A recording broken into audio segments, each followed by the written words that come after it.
All right, welcome to another episode of Talking Small Podcast. Today, we will show you how to back flush a Rheem hot water heater. I'll link the procedure from the manufacturer in the bottom of this video. So, the problem I'm having is I'm getting low flow, low hot water, and I believe that's because there's calcium built up in the coils here. So, things you're going to need a bucket. Some people use a 5-gallon bucket. Because I'm using 5 gallons of white wine vinegar to clean the exchanger.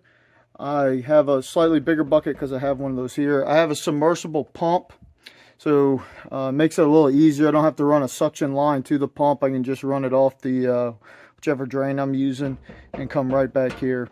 And overall, what we're going to be doing is we're going to be circulating for about 45 minutes. The procedure tells you to go from the inlet to the outlet. I'm going to start from the outlet to the inlet, just in case there's anything like solid or some kind of gunk in there that I'm not anticipating. And once I do that for about 30 minutes, I'll swap it back around and I'll do the full 45 from the front side. So when we get into it, you're going to probably need a set of channel locks, and you got some valves here, and the valves can be kind of tricky to close, a little bit of a pain in the butt, and it's going to be a little issue with me getting around up here because I'm in the attic, and the attic is not made to just hang out in, but you can get the one valve closed. And if you don't have inlet and outlet valves, then you really shouldn't do this. You need to call a professional. All right, so once you get the inlet outlet closed, you can take these caps off. What I would say there is the hot one might be tight, just because it's hot side of the water. And then what you want to do is, because I don't have like the bucket right up next to it, you just want to kind of crack these so they flow into your pan.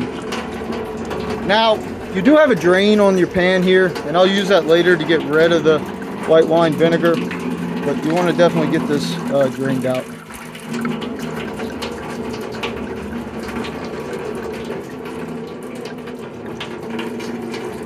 All right.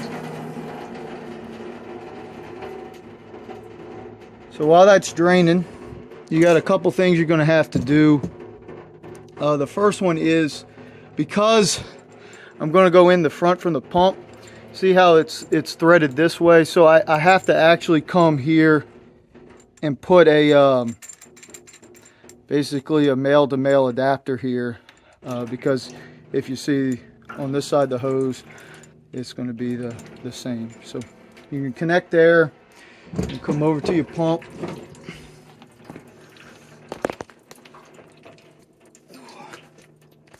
And you can tighten all these up with a pair of channel locks too, and I'll do that kind of off camera a little bit.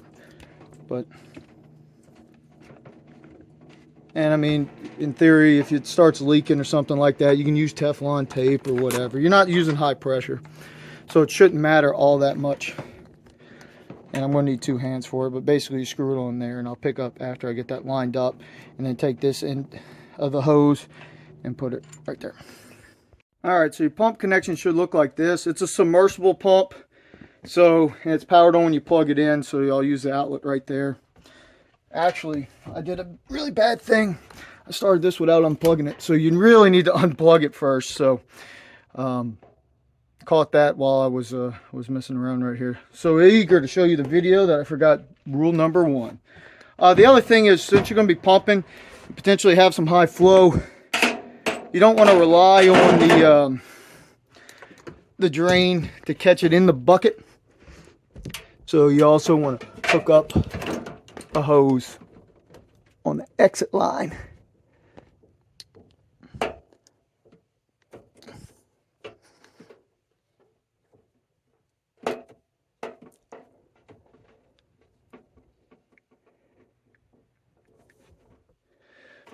Alright, and you'll just leave your hose right in here. I used the longer hose on the outlet just so you wouldn't have all that pressure drop on the inlet. It might hold a little back pressure, but we're not doing all that much. All right, so now you're going to take your 5 gallons of white wine vinegar. And I believe you're using 5 gallons here because you need like a surplus while you're circulating. You might be able to get away with less. I'll find out as I go. It might also depend on how big your bucket is. I believe you can get submersible pumps that fit in a 5 gallon bucket.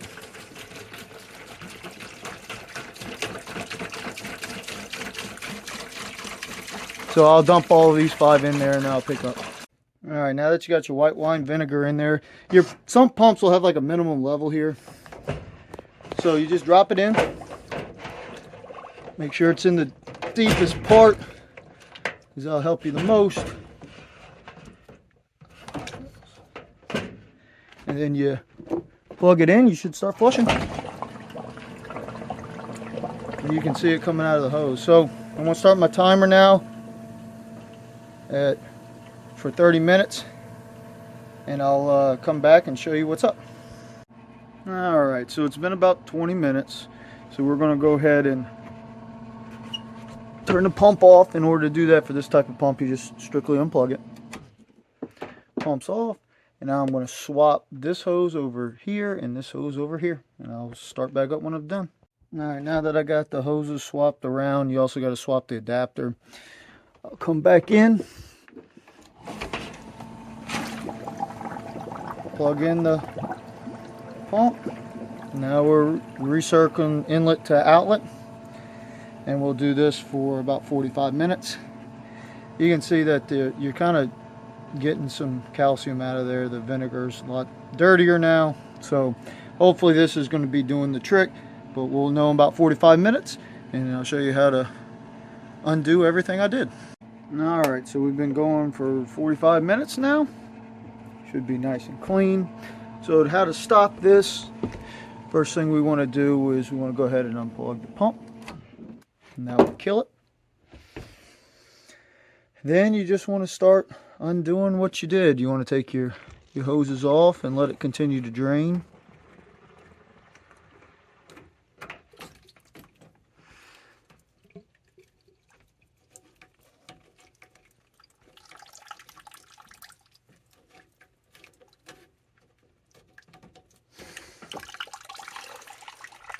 And now if you leave some vinegar in there, not the end of the world.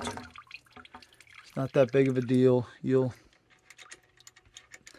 With the tankless hot water here, it takes a little while to warm up anyway, so it'll push that through. So there's that connector that you needed. And then once it's done draining, we'll go ahead and close the vents. Put the caps back on. If you don't like the smell of vinegar, this job's going to be tough for you. Alright, now that we got the caps on, we can go back and line up the water.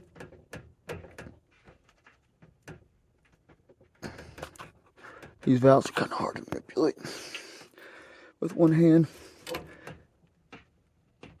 So I'm going to, there we go. Need to get some leverage on it. Now I'll get that one and then I'll plug it in. Alright, so you got it back in. I don't recommend trying to pump it back into those. Your pump's got too much ass.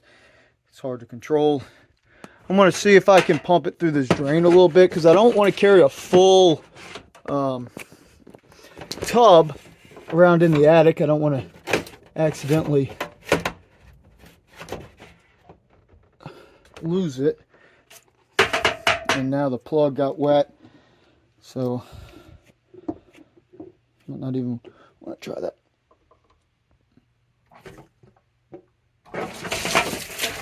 Yeah, so that's not going to work. So I'll just have to take it down very carefully. But now that it's all back lined up, plugged in, water valves are lined up, everything's good. That's how you back flush. Thank you for watching another episode of Man Tips presented by Talking Small Podcast. Subscribe, rate, review.